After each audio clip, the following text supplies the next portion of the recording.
नमस्कार, सर्विलांस खबर में आप सभी का स्वागत है। उन्नाव जिले से बहुत बड़ी खबर निकलकर सामने आ रही है। प्रधान द्वारा किया गया 25 लाख रुपए का फर्जी भुगतान, गांव वालों ने लगाया गंभीर आरोप। ग्राम कोरारी कला विकास खंड बिछिया का है मामला। 25 लाख रुपए का कार्य दिखाकर किया गया फर्जी भुगतान, गांव की जनता हुई आक्रोशित। गांव की आक्रोशित जनता ने बताया कि ग्राम प्रधान वरुणा देवी व ग्राम पंचायत अधिकारी अभिषेक कुमार द्वारा फर्जी कार्य दिखाकर बड़ा घोटाला किया गया।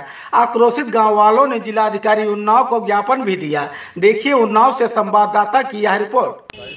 क्या नाम है आपका? राजकुमार। क्या समस्या है आपकी? ग्राम पंचायत कोरारी कला में जो है फर्जी तरीके से जो है पैसा निकाल लिया गया, काम नहीं हुआ। आपका प्रधान जी? राम सिंह नाम। कहाँ के प्रधान रह चुके हैं आप? पहले हमारी माता जी प्रधान थी कोरारी कला की। क्या समस्या है आपकी? समस्या क्या है कि अभी जो नए प्रधान हुए हैं उनकी थोड़ी सी गलतियां हैं।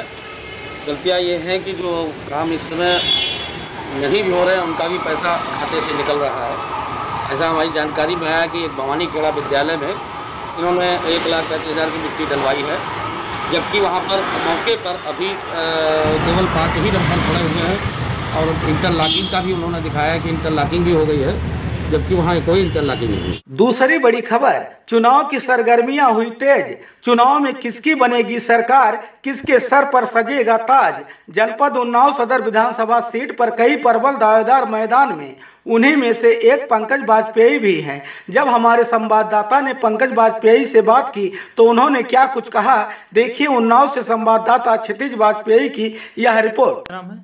मैं पंकज वाजपेयी परियर का रहने वाला हूँ। और किस पद पर आप चुनाव लड़ रहे हैं?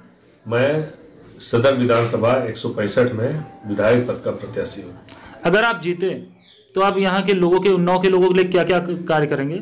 उन्नाव में 3 विकास बहुत जरूरी है। जानकी कुंड बलखंडेश्वर महाना झील का विश्व स्तरीय पौराणिक पर्यटन स्थल बनाना है, IT हब बनाना है, ट्रांसगंगा सिटी को IT हब में बदलना है और उसके साथ में जुड़ा हुआ एयरपोर्ट जिसमें हमारे जिले के 60% लोगों को रोजगार मिले और किसानों के लिए जुताई, खाद और सिंचाई को फ्री करना है। ये 3 विकास हमारे जिले के लिए सबसे जरूरी है और जिनको होना है।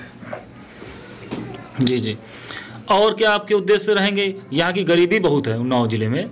गरीबी इसलिए है कि यहाँ की जनता बेचारी, उसको अभी तक कोई ऐसा नेता नहीं मिला जो इस देश में जो इस जिले का विकास करे। बड़ी बड़ी पार्टियों को, कांग्रेस को और बीजेपी को हम लोग वोट देते आए हैं, मगर उन लोगों ने इस जिले के विकास के लिए कुछ नहीं किया। जैसा कि आपके पोस्टर में लिखा हुआ इंजीनियर पंकज वाजपेयी, क्या आप इंजीनियर हैं? हाँ, मैं इंजीनियर हूँ और मैं राष्ट्रीय स्तर का इंजीनियर हूँ। मैं इंडिया की सबसे बड़ी plastic industry Larsen and Toubro, बहुत बड़ी बड़ी कंस्ट्रक्शन कंपनियों में काम करके और अब अपने क्षेत्र के विकास के लिए आया हूँ। क्या आवश्यकता पड़ गई आपको राजनीति में आने की, इतनी अच्छी गवर्नमेंट जॉब, इतनी अच्छी जॉब छोड़ करके? मेरे बाबा, मेरे पिताजी सिर्फ समाज सेवा में अपनी पूरी जिंदगी न्यौछावर कर दी और मैं भी पढ़ाई लिखाई, शिक्षा और बड़े स्तर की नौकरी करने के बाद मेरे भी दिल में ये बात आई कि हमारे जिले के लिए, हमारी मातृभूमि के लिए हमने क्या किया। जब मैंने आके यहाँ देखा तो पिछले 5 सालों से अधिकारियों, नेताओं, सबके पास मैं जा रहा हूँ ये बोलने के लिए कि हमारे यहाँ बहुत सारी मौके हैं, बहुत सारी परिस्थितियाँ ऐसी हैं कि हमारा जिला उत्तर प्रदेश का सर्वश्रेष्ठ जिला बन सकता है। गंगा का तट है, जानकी कुंड जैसा पौराणिक स्थल है, बलखंडेश्वर जैसा शिव मंदिर है, ट्रांसगंगा सिटी का प्रोजेक्ट जो चलने जा रहा है उसमें IT हब की बड़ी संभावनाएं हैं, एयरपोर्ट बनाने के लिए इतनी जमीन है। हरदोई के बाद दूसरा बड़ा जिला हमारा है जिसमें कोई विकास नहीं, जमीन ही जमीन है, मगर यहाँ पे कोई विकास नहीं हुआ और हमारी बात को सभी लोगों ने नजरअंदाज किया। तब मुझे ऐसी आवश्यकता महसूस हुई, हमारे साथियों ने बोला कि भैया आप खुद ही राजनीति में हो। अब हम अपने साथियों के साथ राजनीति में आए हैं और अपने क्षेत्र का, अपने जिले का विकास करें। जैसा आपने कहा भी एक कुछ एजेंडा लेकर के आए, तो क्या एजेंडा है आपके यहाँ पे डेवलपमेंट के लिए? हमारे पास एजेंडा है कि हम सिर्फ अकेले, जैसे कि टिकट लेके विधायक बन जाते हैं, वो सोचते हैं हम अकेले विधायक हैं, ऐसा नहीं। हम अब राजनीति अलग ढंग से करेंगे।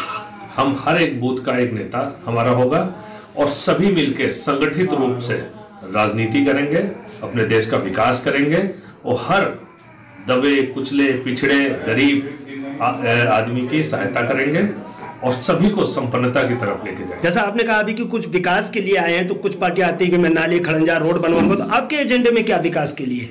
अरे भाई, आपके खड़ंजा और रोड किस काम के अगर आपके पास गाड़ी ही नहीं होगी? आपकी नाली में क्या पानी बहेगा जब घर में पानी ही नहीं आएगा? सबसे पहले तो हम संपन्नता लाए। हमारे यहाँ शिक्षा नहीं है, रोजगार नहीं है, पैसा नहीं है। जब शिक्षा रोजगार पैसा नहीं होगा तो सारी चीजें बेकार है और उनको अपने घर को छोड़ के जाना होता है, बूढ़े माँ बाप को छोड़ के जाना होता है, जो बेचारे बच्चों की न होने की वजह से मौत से पहले ही बेचारे मर जाते हैं। हमें सबसे पहले शिक्षा और रोजगार की व्यवस्था करनी होगी, अपने क्षेत्र को, अपने जिले को विकसित करना होगा, जिसका बीड़ा उठा के मैं आया हूँ। क्या सोचा है, क्या क्या विकास होना यहाँ पर स्वाभाविक है? यहाँ पे गंगा के तट पे हमारा सदर क्षेत्र है और सोचो पंजाब से राजस्थान पानी लेके जा रही है सरकार।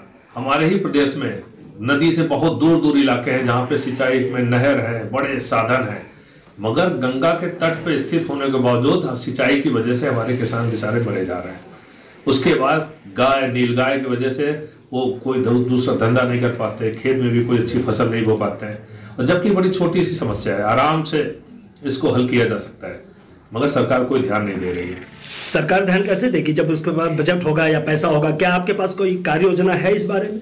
किसी बजट की जरूरत नहीं। एमएसपी पे आप 2 रुपए देने के लिए, गेहूं पे 2 रुपए देने के लिए आप 35 रुपए खर्च करते हो, अधिकारियों को लगाते हो, ट्रांसपोर्टेशन, भंडारण और बहुत सारे भ्रष्टाचार, वेस्टेज।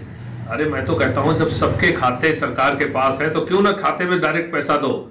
2 रुपए आप सरकार को देते हो, 35 रुपए खुद खर्च करते हो।